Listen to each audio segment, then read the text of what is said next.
এটা কি আমাদের আসিয়ার আব্বু? আপনি কি অসুস্থ? জ্বর হয়েছে?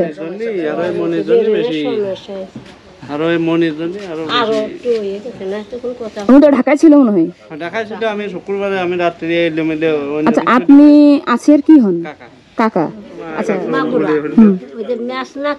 ওনার সাথে কথা বলতেছি, ম্যাজিস্ট্রেটের সাথে। হ্যাঁ, কথা বললি সেই সময় বলতেছে কি যে তুমি ভালো হয়ে রেখো, তাও কথা যে আমি যেটুক দেখেছি আমি সেইটুক বলতেছি।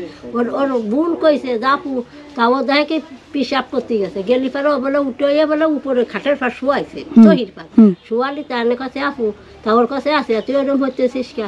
তা ওর কাছে কে বউ, আমার না পুড়িয়ে জ্বলে গেছে আর আমার না কষ্ট আছে। তার কাছে তোর কষ্ট আছে, তোর কি জানিছিল? কাছিয়া বলে গেছে কি জানা গেল তাওই নিয়ে গেছে আর ভাই আলো দুয়ার খুলে দিন এইটুকু আমার। আচ্ছা, তাওই নিয়ে গেছে এইটুকু। তোর বোন কোথায় ছিল রাত 2:30টার সময়?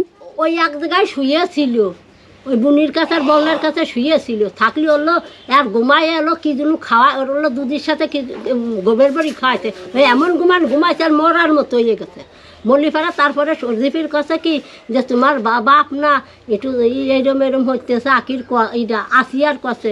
তা ও আবার যেই কইছে সেই আবার সর্জিফ আবার ওর দৌড়ে 2 ডানার পিঠি তুলে কিলে মারছে। ও আচ্ছা, তাহলে মানে আসল এই কাহিনীটা কিন্তু আমরা জানি না, এই জন্য আমরা একটা বিভ্রান্তির ভিতরে ছিলাম যে একটা মেয়ের সাথে এত কিছু ঘটে গেল। ওর নিয়ে তারপরে আর একটা কইছে কি যে মা আপু এটা মা ওইলো বারান্দায় খাড়াইয়ে গামছা নিয়েছিল, তাও এবার নিয়ে যে বাইরে নিয়ে গেছে, সেটুকু হামিদা জানে না। জানে না, খালি যেটুকু যে শোয়া ছুঁইতে নিয়ে আসে ওইটুকু হামিদা জানে। তা আপনার আমি যদি নিয়ে যদি চলে যাই, আপনি কি দেখতেছেন যে আমি কোন জায়গায় নিয়ে যাচ্ছি? তাহলে ওকে ঘুমের ওষুধ খাইছে? হ্যাঁ, ওর ঘুমের ওষুধ দুধের সাথে খাওয়াইছিল। এই দিন এই বাড়িতে দুধ নিয়ে যায়, 4 কেজি দুধ নিয়ে যায়। ঘুমের ওষুধ খাইলো হামিদা, ওরগুলো মারিয়ে ফেলাইলের জন্য এই ফিলানোর জল মারিয়ে ফেলাবার গুণতে না ঠিক।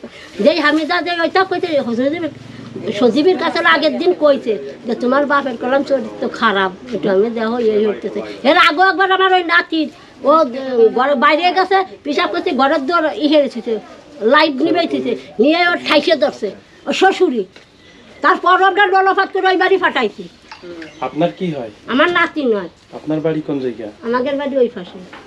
এই এটা তো বড় ভাইয়ের বাড়ি আর ওই এটা হলো বড় বড় সালের বাড়ি, এই জন্য ছোট সালের বাড়ি। আপনি কি আপন দাদি? হ্যাঁ। না না, এখন যেমন আমরা ক্লিয়ার হলাম বিষয়টা।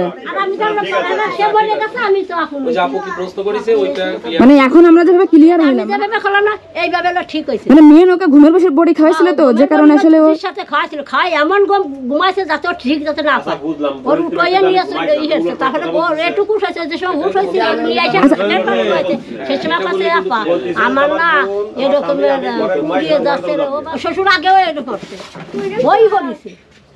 তা আগে আগে যখন এমন করছে তা আপনারা বিয়ে হয়েছে কেবল 4 মাস। মনে করেন তো ওইটা আর আসলে 2 লাখ আমার নাতি হাসি খুশি গেছে, পরে না ওটা আমার নাতি যাচ্ছে দেয়নি কিসের জন্য, ওই কারণের জন্য যাচ্ছি চাইনি যে শ্বশুর তো তোমার আবার ওই জন্য ভয় পাইছে আমার নাতি। আর কইছে যে তুই যদি কইস এই কথা কারোর কাছে, তোর কলম একবার তোর বুনির জন্য মারছি, তোরও মারবো, এ কথা কইছে সজি ফিরবা।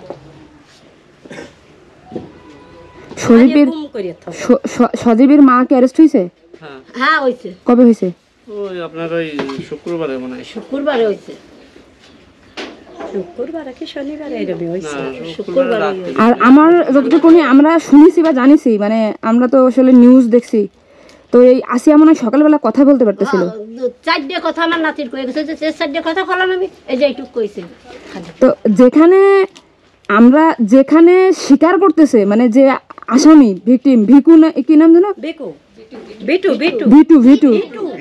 ভিটু যেখানে স্বীকার করতেছে যে আমি ধর্ষণ করেছি, ওর মা আর স্বামী আর শ্বশুর, এই 3 জনের কথা আমি শুনছি। আর বাসুর ছিল না কি ছিল না মা, এটা তো আমি জানি না, আর ও দেখিনি যে আমার বাসুর ছিল না। খালি আমার নাতিন ওই কথা 4টে কথা কইয়ে আমার নাতিন সেই সময় 4 বছর আর কোনো হসপিটালে নিয়ে যায়, সেই সময় ওরা হাসপাতালে এসে নিয়ে যায়, নিয়ে গেলে পরে যে পলাই ওর মা পলাই যায়। থাকবি তো যে বুঝবি তো যে বুড়ে কি যে কি হয়েছে আমরা এটা দেখি, তা না সেই সময় পলাই তোর মা। তো এই পরিবারের প্রত্যেকটা লোক জানে, মানে ওদের পরিবারের মানে ওই বাড়ি যারা ছিল মানে ওদের ওই মানে ফ্যামিলিতে 7 জন থাকলে 7 জনই জানে। 4 জন 5 জন একটা ওর দাদির সঙ্গে আছে। না দাদি ছাড়ি ভালো মানুষ, ওনার দই দেওয়া যাবে না। ও সে একা করে কয় আমার সালে ফাঁসি না না কেন বলতেছি, উনাকে দেখে আমার খুব মায়া লেগেছে, মানে উনি আসলে খুব সেও বাড়ি থাকে না, ওই তো আমার মায়ের বাড়ি সালের বাড়ি থেকে ওদের পাশে থাকি তাও থাকে না। একটা বৃদ্ধ মা তার ছেলের নামে এমন কিছু, মানে তার খুবই কষ্ট, কারণ আমি দেখছি, আমি গেছিলাম তো, উনাকে দেখে খুব মায়া লাগছে, আমি ওইখানে গেছিলাম। বাপ তো দেন আরে গালাগালি পারে, যেমন নাতিন কাজে বুড়ে ওই না দাদি শাড়ি আমার শাড়ি দেখতে পারে না, যা তাকায় আলাদা চাইল নিয়ে মানুষের বাড়ি নিয়ে লাইন দেখাইছে। বলেন বলো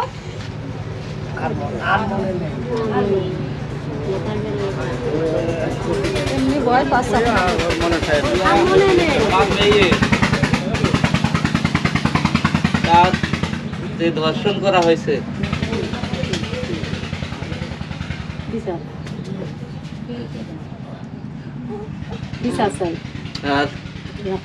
তার বিচার চাই। হ্যাঁ হ্যাঁ এইটুকু যথেষ্ট।